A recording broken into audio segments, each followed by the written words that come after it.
So I'm Dr. Graham Mackereth. I'd just like to thank the KPCA for this invitation to talk. Spent my whole life doing infectious diseases in various forms, one way or the other.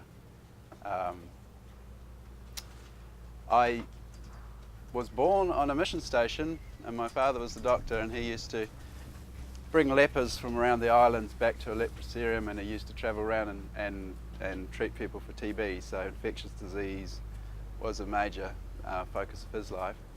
And then as a young vet, I worked in Hawke's Bay, New Zealand, doing TB control, brucellosis control, and lots of live exports actually as well. I then moved to Wellington and we centralised our exotic disease response for New Zealand. We centralised it, and I was a senior investigator with the New Zealand primary industries for 10 years and thoroughly enjoyed that, and we had lots of stuff come in, not so much animal diseases but bugs and bee diseases and all sorts of things came in. So so that was a good thing, and then I went into medical epidemiology, and I worked, eventually I ran the communicable disease surveillance and outbreak management for the New Zealand Ministry of Health for 8 years, had a big team. So I sort of know all about the medical diseases and the veterinary diseases, which is, so today's talk is what you can't see can hurt you. In the early days when antibiotics first came out, there was a vet got a farmer meeting together, and he's explaining that they had to use penicillin to treat mastitis and things. And there's a farmer in the back of the hall, and he said, if you can't see it, it doesn't exist. And the vet thought for a while, and he says, "Sir, do you have an asshole?"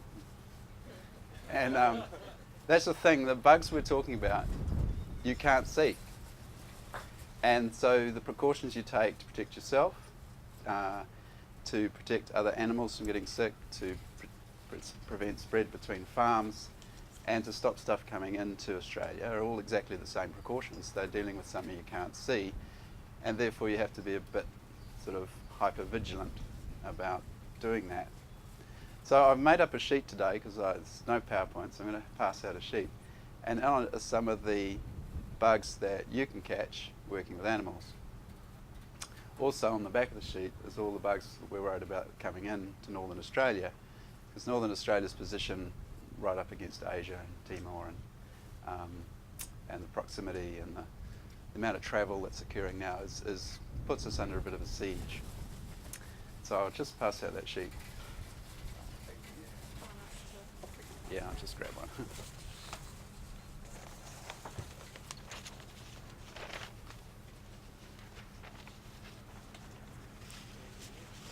So one of the, probably the diseases that spread from animals to humans, I'll probably talk a bit about that now, and you can ask me questions and stuff.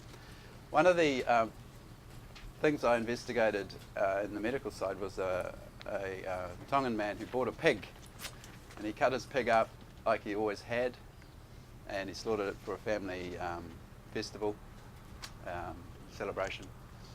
And he got very sick, and he was in ICU for 5 days, and he was pretty much incapacitated for much of his remaining life. And he couldn't understand why he'd suddenly got brucellosis from a pig when he'd been dealing with pigs all his life. And the thing was, when we talked to this guy, he had a cut on his hand, okay? And I just want to make sure that you all understand, when you're handling animals, if you have cuts on your hands, don't. Either, I mean, it's very hard to actually create a waterproof dressing. If you can do that, fine, but Band-Aid is not a waterproof dressing. So it doesn't matter if you've worked with stock all your life. If you have certain, like a cut on your hand, or you're stressed to hell and perhaps not as healthy as it could be, you could still get something from the animals. There's another person not far from here who was mustering, was yarding, putting animals through the yards, and the sole of his boot fell off. And so he ran around in the yards in the wet conditions on the stones and things, and his feet got cut, and he got leptospirosis and nearly died. And leptospirosis can be a chronic illness. Just that was one of the take-home messages I wanted you to get today.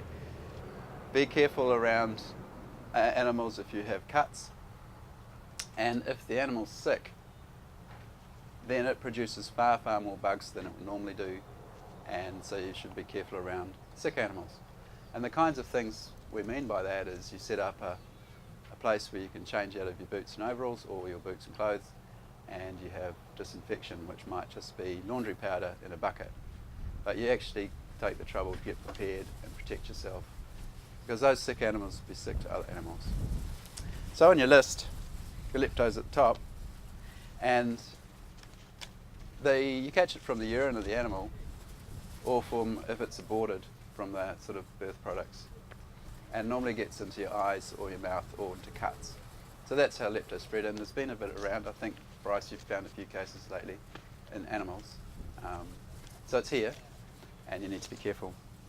A lot of people say, "Oh, don't need to take precautions because I have worked with stock all my life." But you might have young kids at home, and they obviously haven't worked with stock all their life. And the sort of diseases we take home are the enteric organisms, so the salmonellas, the yersinias, those are the ones that get on your hands. Maybe you cut the cheese when you get home to make a sandwich, it gets on the cheese. One of those ones there, Yersinia, loves growing in the fridge, and then your family gets sick. So just having the gear to wash your hands protects you, but it also means you can protect other animals and do farm biosecurity. So it sort of all works together. That's why I sort of raised it today. So I've talked a little bit about brucellosis and lepto. It's probably enough on acute fever. So we had a horse with abortion recently, and everyone helping was sort of covered in horse stuff, fluids, and turned out it was acute fever abortion. So they were smothered and stuff. So you can get vaccinated for that, and you should be. And anyone handling bats like I do is vaccinated for rabies. So that was just a simple thing on animals, on diseases that can transfer from animals to you. I brought some gloves.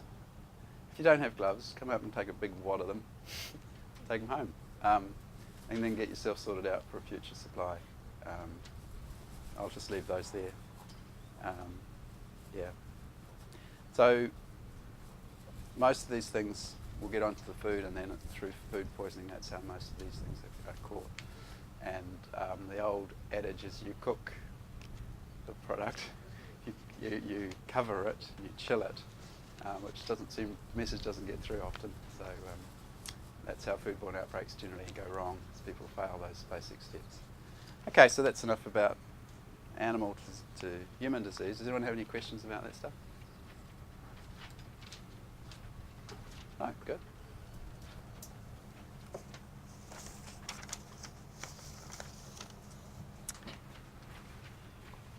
So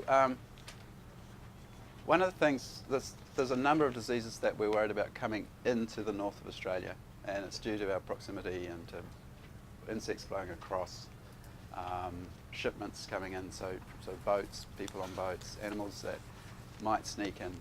And I put a list together of the top 10 concerns for Northern Australia, and it's based on work done by a Northern Australian biosecurity surveillance project.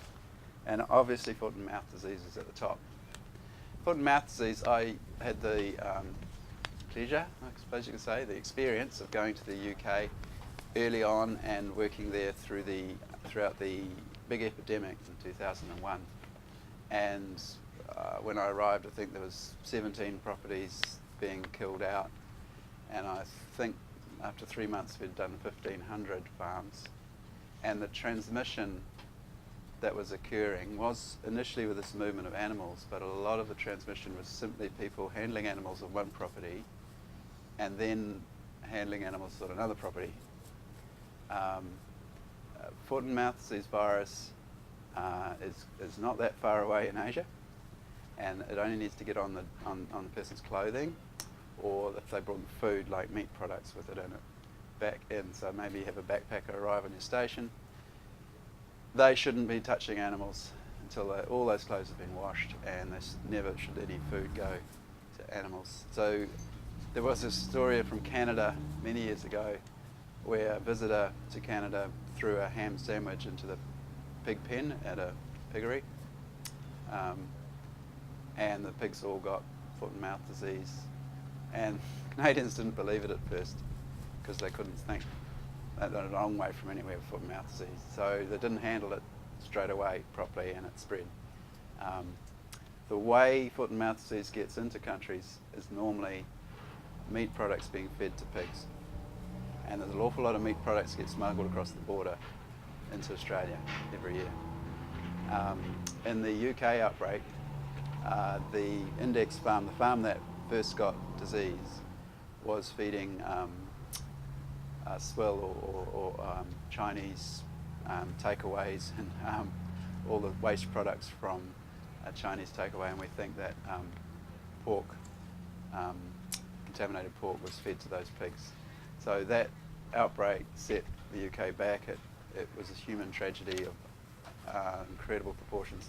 You had to go to farms where studs that were 4 generations old were being killed out, and there were people taking their lives. It was a serious, devastating outbreak, not just financially but socially as well.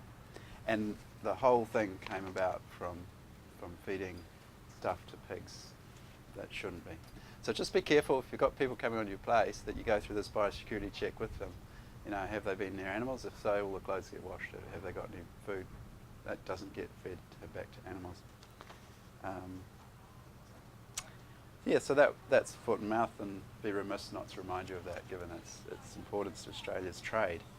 So we don't really appreciate it, but Australia enjoys a tremendous trade advantage through not having these diseases. And that situation is not an accident. It's been brought about because people before us, our forebears, have gone through the pain and the grit of getting rid of diseases and keeping them out. So the TB eradication control program, people lost their stations to that. Brucellosis control, pleuropneumonia, these things. We've inherited this endowment, really. It's our responsibility to pass it on just as healthy. And that means being hyper-vigilant about stuff you can't see, which does mean maybe having a separate set of boots and overalls for visitors. It does mean not handling animals in one place and going to another place and handling them. So we have to live up to our responsibility in that sense, and that's, I guess, why part of my job here. Yeah. We're also on the lookout for lots of bugs that might come across, screwworm fly in particular. And so we try and get you guys to tell us if you find wounds with maggots in them when we look at the maggots and that sort of thing. All these diseases on this sheet, some of them are very close, and maybe the precautions at the border are there for a very good reason. So not only do you need to follow them yourself and not bring stuff back and declare everything and all that, but you should make sure those you're travelling with do. A lot of people have a very relaxed attitude to that, and they don't, of course, realise the impact. I think that's my time. So thank you for listening. Yeah, Bryce is here too if you've got any questions about spread of disease within the Pilbara and Kimberley.